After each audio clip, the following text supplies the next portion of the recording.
All right, Todd with Jeep Speed Shop. Here we have our guinea pig Jeep, the 14 that we did the 8-speed in, the 3.6. Well, that's gone. So no more 3.6, but the 8-speed, of course, still lives. Now, but this is a V8 8-speed, so it's an HP 70 out of that 2021 Dodge Ram truck. I think I did a video on it earlier. This is out of a half-ton Dodge Ram truck, 2021. And this is an HP 70. So HP 70s do come in 2021s.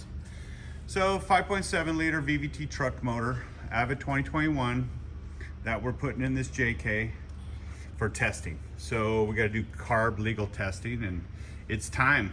So they need me to be doing some testing, and this Jeep needs to be doing that. So we're gonna drop this motor in.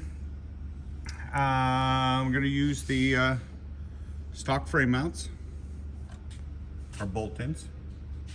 I'm going to use the JL oil cooler, so we'll see in a stock Jeep, this Jeep's not lifted.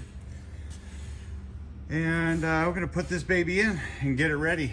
I don't have a pulley, but this is exactly what the power steering pump and bracket look like for the PSC, and this Jeep does have a big bore box. This is the mod that we do here on the AC compressor for the big bore box. You got to do that. And we are going to do the truck manifold. So a little bit of work been done right there, but not much, just to fit it. So a lot of people ask, so we're going to give it a whirl. So all right, this thing is all laid out and ready for us to install it. All right, Jeep Speed Shop out.